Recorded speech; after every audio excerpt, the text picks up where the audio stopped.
Hello, my friends. Natalie Areola here.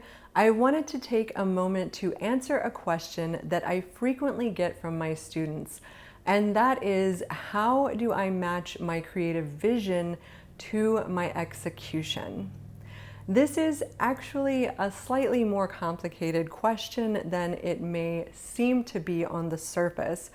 And that's because there's sort of more than one answer. So, from one perspective, we could say that you need to develop your skills, develop your techniques, learn as much as you can about whatever your craft is in order to get to that point where you can match your creative vision to your execution.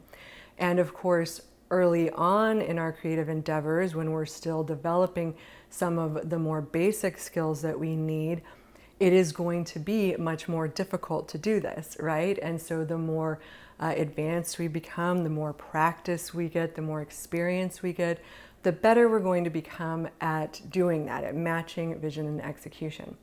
But that's only really one part of the answer. So the second part, and I think that really this is a very, very important part of the answer to this question, is that you're always going to struggle to match your creative vision with your execution. This is true for any artist at any level.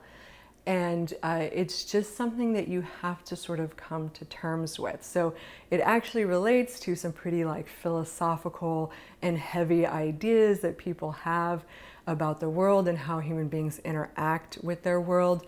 But we won't get too much into that. Basically, so when we have the vision in our minds of what we want to create, we see this sort of perfect, beautiful, wonderful thing. You could think of it sort of like a perfect circle. So it's said that there is no such thing as a perfect circle, right? There's no such thing as a perfect circle in nature. And also, man-made or even machine-made circles, there's no such thing as an absolutely perfect circle where every single point around the entire circle is the exact same distance from the center. So if we're imagining this sort of perfect and beautiful thing in our mind, this perfect circle, and then we sit down and we get ready to draw that circle. Well, the minute we actually sit down and put the pen or pencil or whatever it is to the paper and start trying to draw that perfect circle, we are sort of met with reality, right? So it's like we were in the land of vision and imagination and fantasy. And the minute we try to execute what we had in mind, reality is suddenly there staring us in the face, and we realize that we're not going to be able to draw a perfect circle. It's not possible. So how do we deal with this? Part of it is just becoming used to sort of anticipating that there will be sacrifices in what you originally envisioned and what you're capable of actually bringing into reality. And there are other people who talk about this too. So if you're familiar with Elizabeth Gilbert, she wrote Eat, Pray, Love, and she talks about the tourmaline butterfly. So this is like this perfect, sparkling, beautiful glass butterfly that is the creative vision that you have in mind. And of course, when these things come to us, we get so excited and we feel so motivated, and we're just like, we can't wait to do it. But then we go and we sit and we do it, and suddenly this beautiful butterfly is looking more like some kind of weird hodgepodge thing that we're duct taping together. And that's okay, because when you're finished with it, obviously you're going to do your best to make it as beautiful as you possibly can. But you have to finish it. Otherwise, you won't be able to put it out into the world, and then it's as if you never really did anything at all, right? So there's this point at which you kind of have to come to terms with the fact that your vision and the execution will maybe never match completely.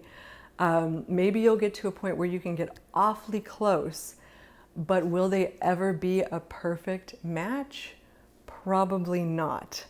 And there's also another example that I heard from a book that I read recently called 4,000 Weeks, which is about time management, but sort of in a more philosophical sense. And in that book, he references a philosopher, I can't remember what the person's name was, but he talks about how he tells this story about this architect, and the architect draws these absolutely immaculate, perfect, amazing plans for this cathedral that he wants to build. And all these people want to build this cathedral because they look at these plans and they just cannot believe how amazing and beautiful and perfect this cathedral is going to be. But suddenly the architect just becomes overwhelmed and he sort of locks himself away, and he's looking at the plans and he decides to burn them because he realizes that there's no way that this perfect vision that he has can possibly be brought into reality. And that's kind of the philosophical question here, right? Is, are you able to let go of that desire for something to be perfect and move forward with the knowledge that whatever you do, it's never going to quite be as good as you wanted it to be? And can you accept that and be okay with it and still appreciate your own work and still have love and respect for your own work and all of those things? So that's why I say that this question about vision and execution is slightly more complex than I think people sometimes realize.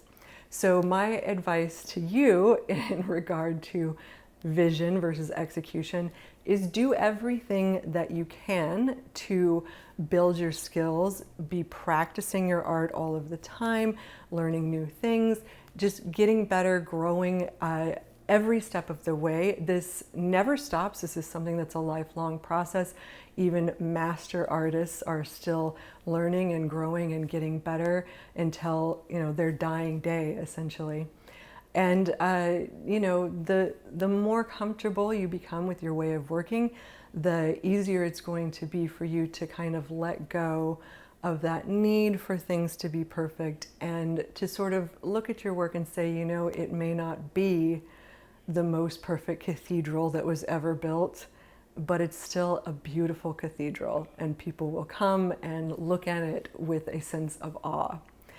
So I hope this is helpful to you guys, and thank you for joining me. Be sure to leave any comments that you have in the comment section, and subscribe to my channel. And of course, if you want to be notified when I post a new video, hit the bell along with the subscribe button. All right, I will see you guys next time. Bye.